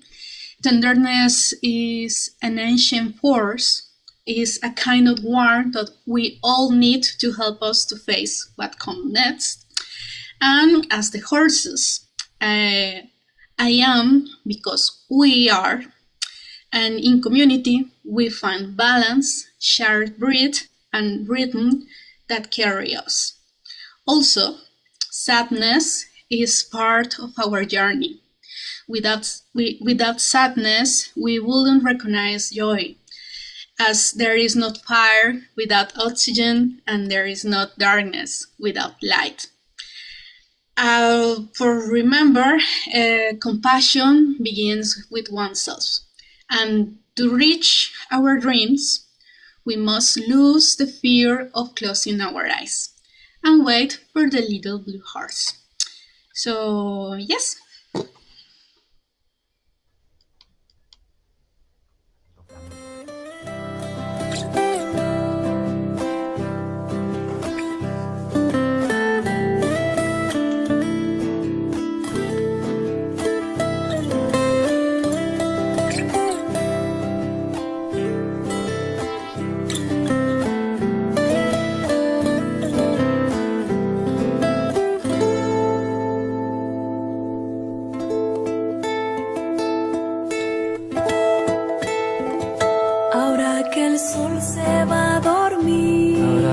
sol se va a dormir. Se viste el cielo de carbón. Se viste el cielo de carbón. Y de una nube va a salir. Y de una nube va a salir. Trotando un caballito azul. Trotando un caballito azul.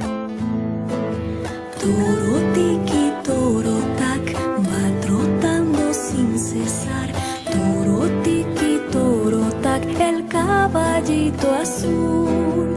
Toro tiki, toro tac, va trotando sin cesar. Toro tiki, toro tac, el caballito azul.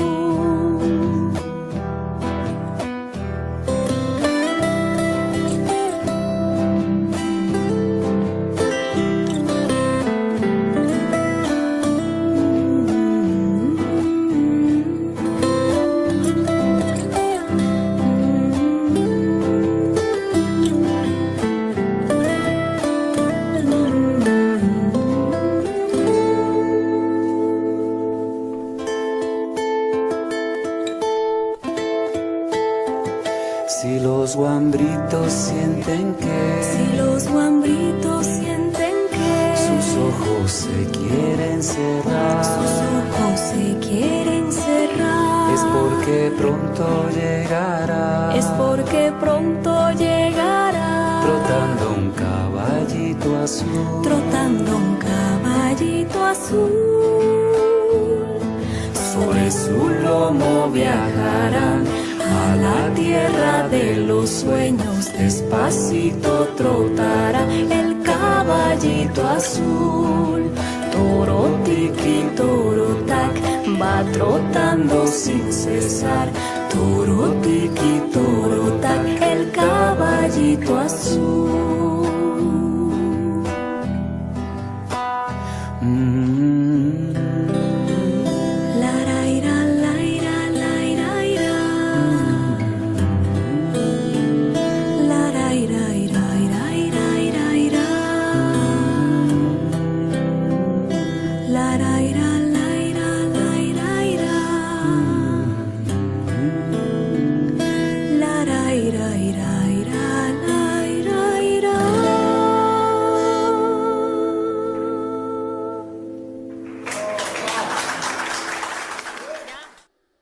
Beautiful. Wow.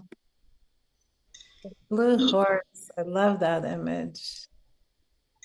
I really hope that you have to understand a little bit the song.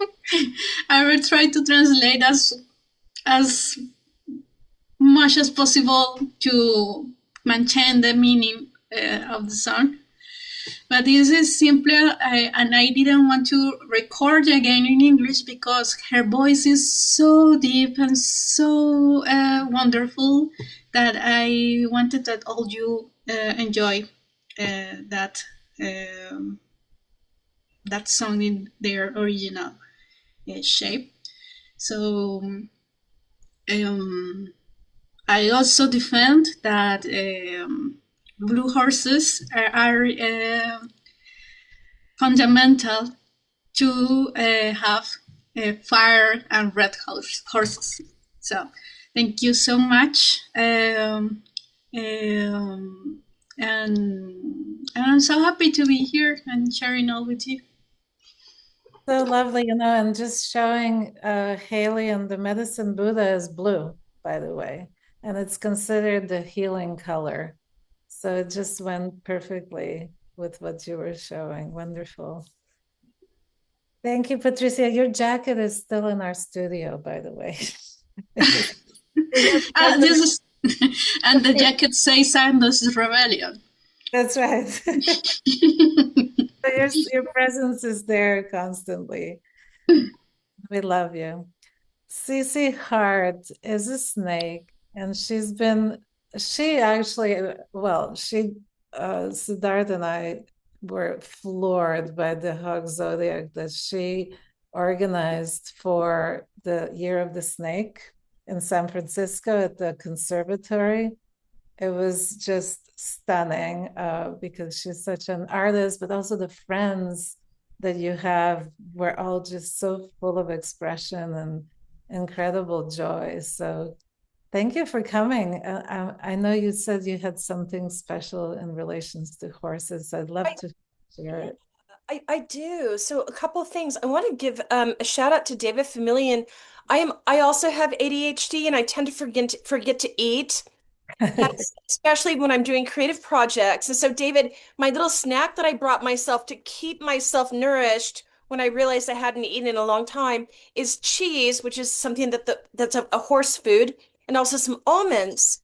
But I brought another food that I wanted to share because I just learned this last week. And it's really fascinating to me. So I've got three different types of oranges on my plate. And um, this is a traditional navel orange.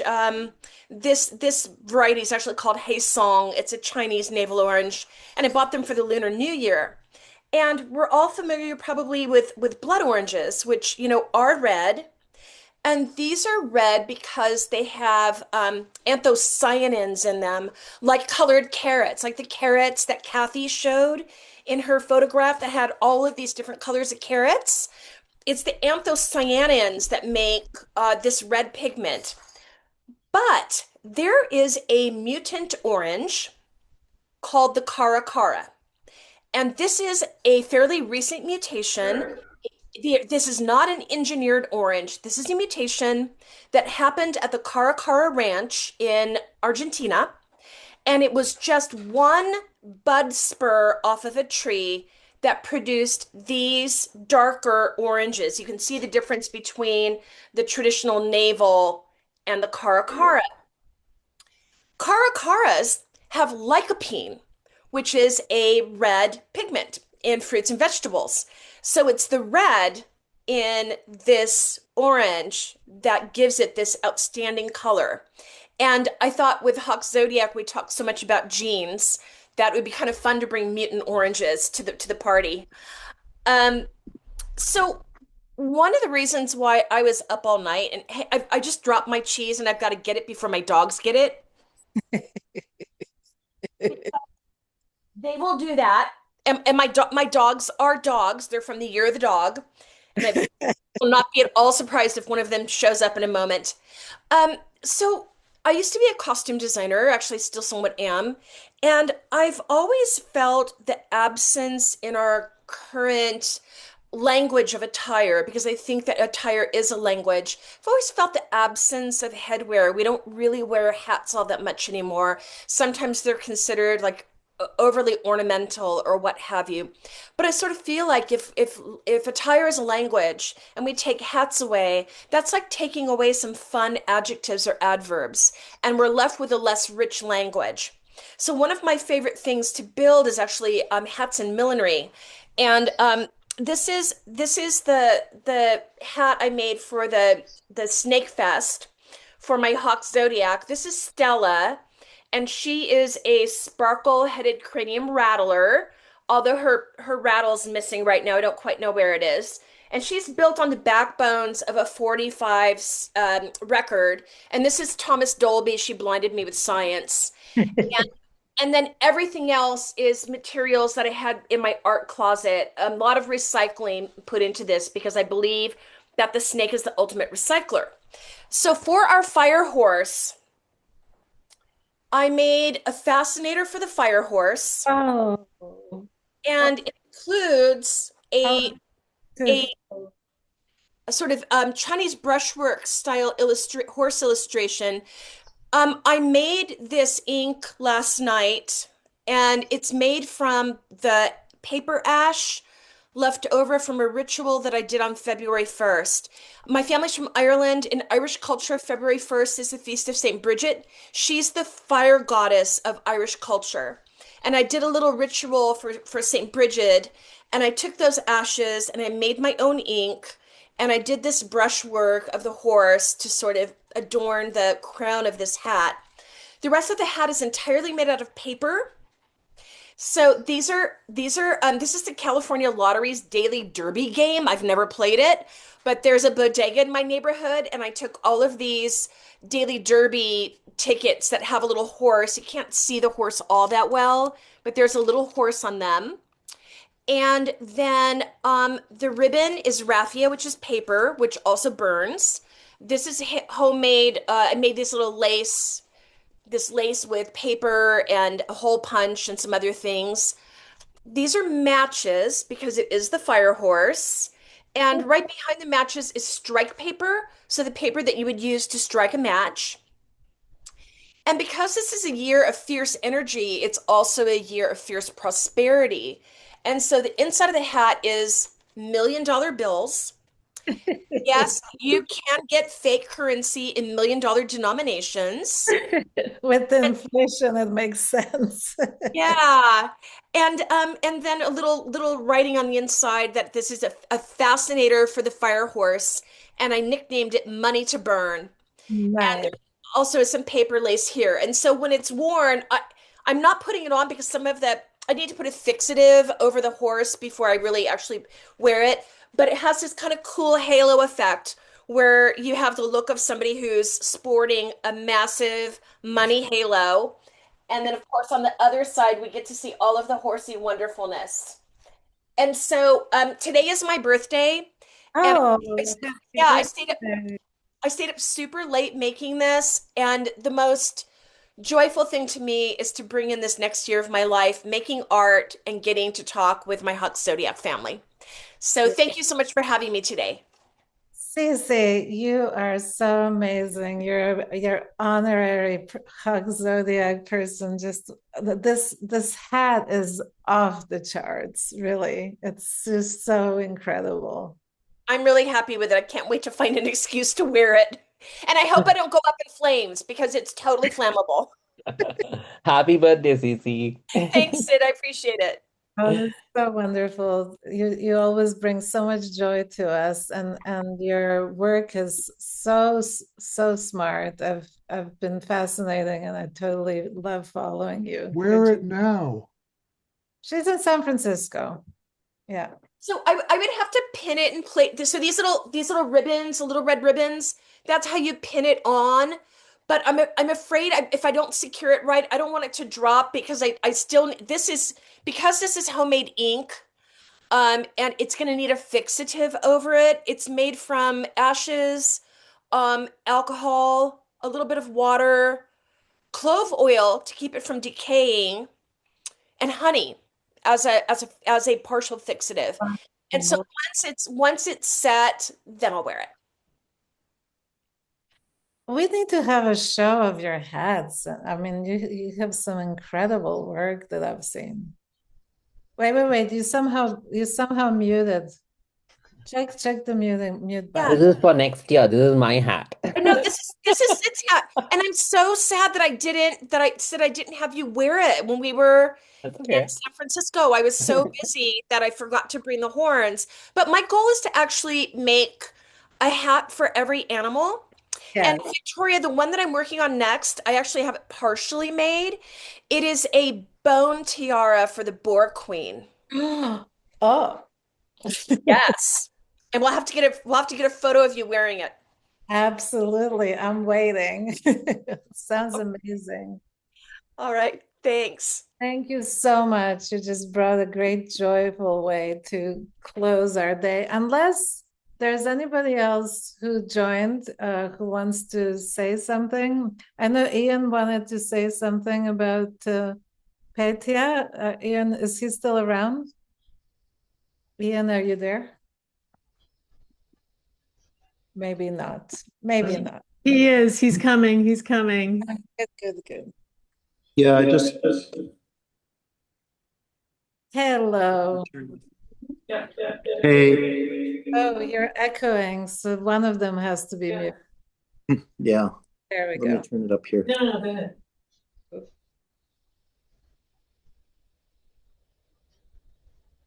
Try it now. Does that sound better? Yes. Wonderful. Should I say a few words about horses? I thought you wanted to. I do. I have a few thoughts. Well, you're living with a wonderful fire horse, so Yeah. lots of experience. The first thought I had was just thinking about us that, we have relied on horses for so long, but we are entirely interdependent. We're 70% other species as a being. And there's something really, I have two short stories. The first was, I haven't really ridden horses much, but when Petya, Nico, and I went to New Zealand, we rode horses up in the mountains of the South Island with this really wonderful teacher. And she talked about, that riding a horse is attuning yourself to its gait, so it's moving up and down. And this is riding a horse when you have a saddle and stirrups, unlike Petya's story earlier. But it's where you could think you're sitting down on a horse and the horse is the creature doing the walking. You're attuning yourself to its movements, and then you're trying to move your body in this controlled up and down rhythm with the horse, such that you're not like slamming down on the horse, but rather rising up as it rises up and going down as it goes down. And it was really astonishing for me to then pay attention to the people who could ride horses, and to Petya, who was in front of Nico and I, and just to start to understand this kind of interspecies attunement of how you attune yourself to this creature.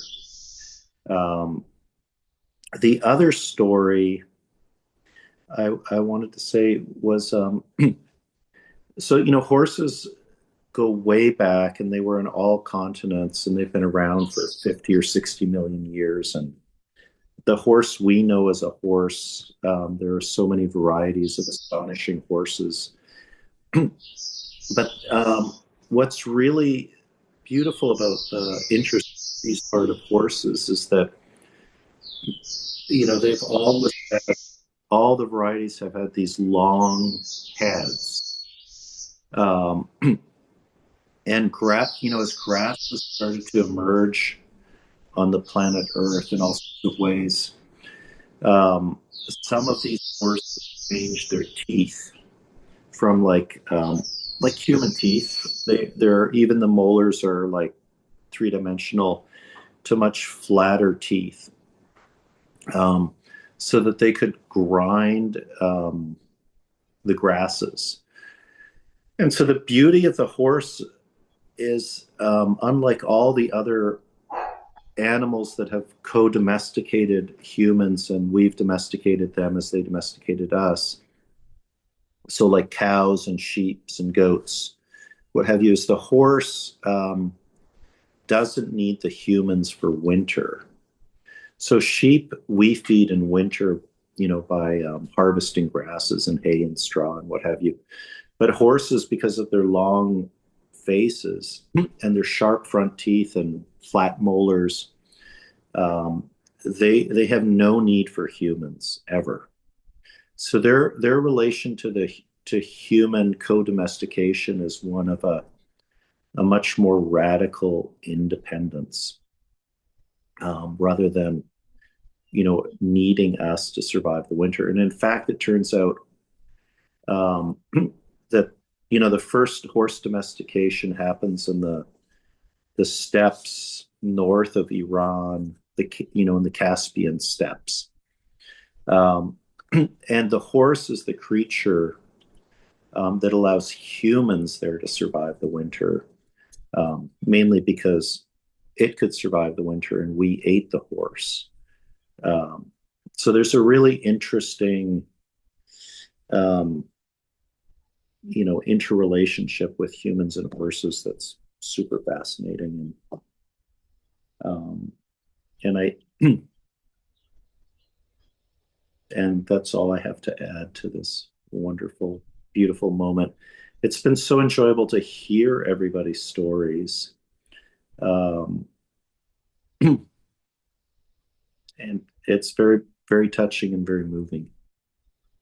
It truly, truly is. I think if I wanted to encapsulate the general feel of it, it's very much about actually what also Patricia said about tenderness and vulnerability and openness. And that's such a gift, you know. So in this time when there's so much intense fiery energy, both from the solar maximum and from all the astrological and all the stuff turning and turning, we are collectively in a transformation moment, and we have no idea where we're going, frankly. None of us, nobody.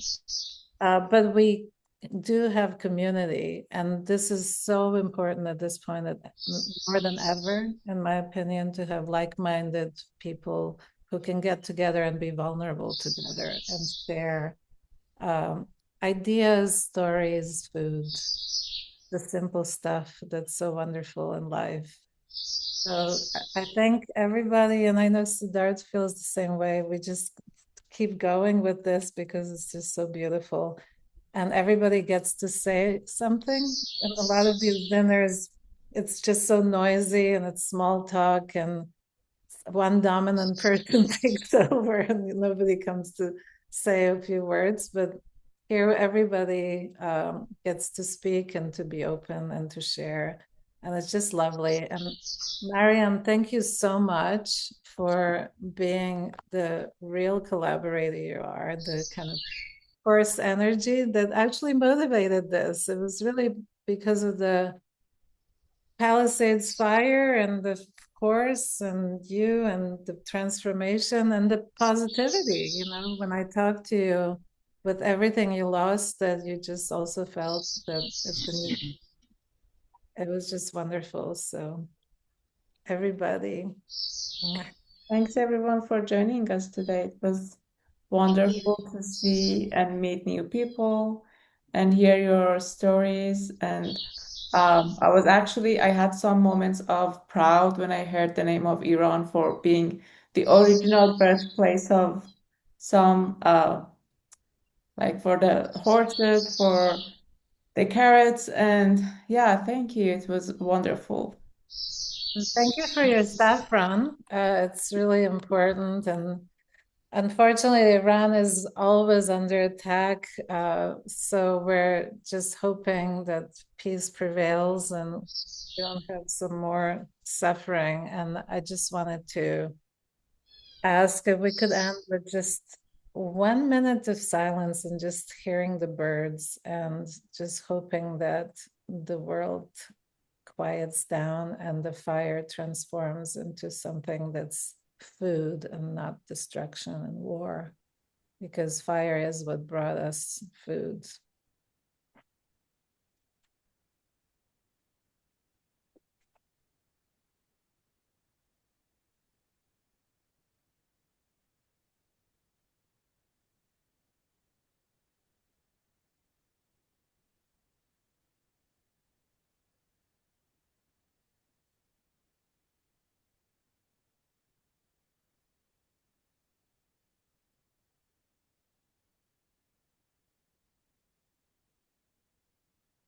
Siddharth, can I request the Gayatri mantra?